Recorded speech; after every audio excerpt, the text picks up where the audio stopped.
Hello and welcome to another travel show with John Guinn on ukhealthradio.com. And Happy New Year to you.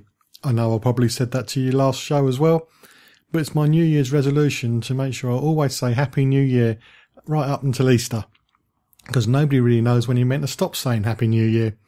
So let's see how far I can go with this.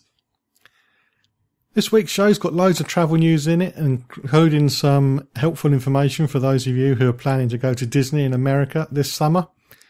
It can be a very daunting task to plan this sort of trip if you're not using a travel agent, but there are places you can go and get help. Some are free, some are chargeable, but I'm going to be telling you about a free service which can help families make the most of their times at the Disney parks. But don't worry, it's not all my voice this week. I do have a guest. As you know, if you're a regular listener, consumer rights for travellers is high on my list of important things, probably the highest. And I've got Adam Mortimer from the UK Consumer Centre on to talk about consumer rights and the app that the organisation has come up with to help you while you're away from home if you come up with a problem. Now, the first thing we're going to be talking about are discount holiday clubs, which some people, me included, may think are timeshares, but they're different things. And they can cause people problems, and we're going to find out more about what discount holiday clubs are, why they're different to timeshares, and how the UK Consumer Centre can help. UKECC, sorry, I was going to say it's easier to say UKECC, but I've just proved it's not. But if you're a regular listener, you know I do stumble over many words. But anyway, here's Adam Mortimer from UKECC, and the first thing I'm going to do is clear up the difference between a discount holiday club and a timeshare. There's quite a lot of products on the market now, so a discount holiday club can come in many different forms, and it isn't a timeshare. A timeshare is something which is for a fixed period, a fixed week, or like a fixed section of weeks, which is an immovable property. So a discount holiday club might be a selection of weeks that you can use at any different resort. It might be points which can be used at a particular resort, but don't fall under that timeshare bracket. So how can these cause problems? So you'll find that the discount holiday clubs are made up so that they get around the legislation, certainly in the duration of the contract, and that's probably the main thing which you can look out for. So because they're operating in a certain way, does that mean there's no protection at all for the consumer? It's unlikely that if it's something outside of the timeshare and long-term holiday product legislation, then you are very much looking at the terms and conditions of that particular contract to know whether or not you have any rights to get out of it if that's what you choose to do. So what's the biggest complaint from people who have signed up to these? Not having a cooling off period. Generally, the contracts are quite good in that they don't say that they have a cooling off period, but people initially think, oh, well, this is timeshare, there must be a cooling off period, because, it's quite well documented that timeshare and long-term holiday products has a 14-day cooling off period. So I think that's probably what you're looking at. Major thing is, can I get out of it?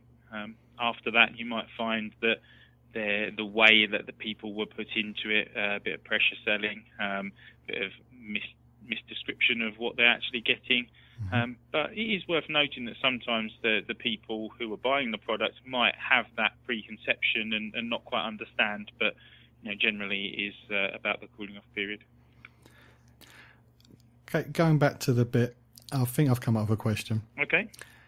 You said that these discount holiday clubs kind of work outside of the regulations that are there for people like timeshares. Is there ways sometimes that companies use a timeshare and they sort of have a backup for these discount holiday clubs to try and muddy the waters a little bit and then cause you problems certainly. That way? Yeah, definitely. It's one of those things where you can find sometimes that you have a two-part agreement. So one of the contracts will be covered by the timeshare and long-term holiday product legislation, and one won't. And you find yourself paying money up front and having a cooling off period, which kind of contradicts the legislation a bit. But when you look a bit deeper and you try and cancel, the company are quite willing to cancel the contract which is covered and holds the cooling off period in its terms. but then the one which is more for maybe like a trial product or a week's holiday or something like that will not have a cooling off period, and you may not receive that money back. So that's something to watch out for. As an organisation, have you been able to help people when they've had a problem? Yes, we this is kind of the main bulk of what we do surrounds tourism and stuff, but because we have a lot of people that visit the tourist destinations in the UK, these holiday clubs, the timeshares and stuff like that do bring their complaints. Now, not all are valid, but certainly where we can try and help are the ones which are covered, because the companies understand that they have to provide this type of information. Cooling off periods, they can't take money up front. The ones that don't, they're not adverse to keeping quiet. They will usually converse with us when we deal with a case, but they're not so forthcoming to go outside of the terms and conditions of the contract. So it can be difficult, but not impossible. I was at a travel agents convention. We was going out as a group, and people come up with us with cards and stuff, trying to entice us to do stuff. We all said we're travel agents. They all took all the cards away from us. So not everybody can say they're a travel agent. So what advice do you have to people when they're approached by such sales techniques? It's a difficult one, really, because you don't want to put words into people's mouth. I mean, you're on holiday, and sometimes these products can be good. They're not all bad, but likewise, you should be in a position where, if you're having second thoughts, you should have a chance to get out of that contract, and you should be then reading the contract. If you're unsure of anything within that contract, don't sign it. You don't have to sign it. You are the one that has the control. If something looks too good to be true, it probably is. So all these big claims about cheaper holidays or cheap flights or really nice apartments, they are words, but it's whether or not they're going to come through. And you have to understand that anyone can say anything, but really, if it does seem a bit too good, then you have to doubt. That's our instinct, I think, as a human, as a consumer. If it's too good to be true, it might be. Also, read first, pay later. Okay, with a bona fide timeshare or long-term holiday product, this company are not allowed to take money up front. So if someone's asking you to take money up front, question whether or not it's inside the legislation. If they're taking that up, they're either doing it illegally or it's not covered. Okay, great. I shall bear that in mind when I'm on holiday next. You're listening to The Travel Show with John Guinn on ukhealthradio.com. Your website offers loads of advice about consumers, but when they're away on holiday, they're not going to have the website with them. So is there anything you can offer to help them? Yeah, it's obviously loads of information on the website, which is kind of key to knowing the basics of your rights. But the European Commission, along with some of the centres, have devised what's called the ECCnet Travel app. It's a completely free app for all your smartphones, so it's on Android, iOS, and Windows Phone. It's completely offline, so there's no need to have your data charges whilst you're away. Obviously, we suggest that you download it before you go, but it's a really good tool for anyone that is away, whether they have just started at the airport in the UK. It can give you advice on your rights for air passenger rights. You can go on holiday. You can get information on car hire. What it does, it gives you the opportunity to go through a bit of a checklist. So you pick the area that you want, then you pick the problem type that you're having. So say it's air passenger rights, you could put air passenger rights, and then it will break it down into like a cancellation, a delay, or rerouting. You click that one, and then it will actually tell you, well, what are you looking for? Are you looking to be rerouted to your final destination, or do you want a refund? Then you click into that, and then it will give you a bit of a brief summary about your rights, and it will also allow you then to translate what you're trying to portray to the person who may not be able to speak the same language as you, and allow them to click a happy face or a sad face to let you know whether they're going to accept or decline your question. So it's a bit of a legal guidance along with a translation tool all in one. It's offline, it's free. Hopefully you never have to use it, but it's there if you ever do.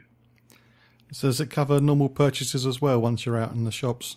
Yeah, everything's in there. So you've got your travel, you've got your air travel, car hire, got the hotel, you've got health, you've got ordinary purchases, absolutely everything. And there's quite a lot that you can pick from it. But it's basic, and it's not supposed to bamboozle you when you're out there. It's there to give you a bit of advice. Generally, common sense prevails, but if you aren't sure or you can't communicate, you can just put it on your phone, and it's not going to cost you anything, and that's the beauty of it, really. How do we download a copy? So you go on to the 3 platforms that I said before. So you've got iOS for Apple, Google Store for Android, and the Windows Store for the Windows phones. Just type in ECCNet Travel app, and it should be the first one that pops up. Yeah. So we've talked about discount holiday clubs in your app, but what's your department's day job? How do you help people, and how can they get hold of you? Okay, so we are here to provide advice and assistance. We are a network of centres that covers the whole of the EU, including Iceland and Norway. Anyone in the UK should contact us in the first place where there's a cross-border dispute, and if we can advise, then we will. If we need to step up and try and assist you in making contact with that company, then we will be able to liaise with our counterpart office in the country connected with the problem, and we'll ask them to make contact with the trader, and hopefully we can come to sort of a resolution and get it all sorted. And sometimes it's not possible, but we like to think we are quite good at what we do and have that power of persuasion sometimes. Okay. Thanks, Adam. Thanks for your time. Excellent. To find out more about the UK Consumer Centre, visit www.ukecc.net. Right after the conversation I had with Adam, I did download the app to put on my new phone. I have an iPhone 6S Plus, thank you for asking. Not relevant, I know, but I've only had it a week and I'm still showing off about it. Anyway, I found it by searching for the UK ECC app, and I found it quite quickly. And it is actually quite easy to use. There has been another app from the EU for the EU 261 regulations, which was very unuser-friendly because it was so monotonous and boring to read, and I had trouble reading it without my glasses. But anyway, this one's really nice and simple. From the home page, you've got some buttons to press. There's purchase, car rental, airplane, train, bus, ship, ferry, hotel, health, and help, which has got useful contact numbers in. Looking at the airplane one, which based on my experience at my local airport, Luton, there are posters up, but they are in areas where you're probably not going to be paying too much attention to what's on the wall. The first one is on the way to checking in, so that's what's going to be on your mind. The second one is just after security on the way to the gates and the shops. So looking at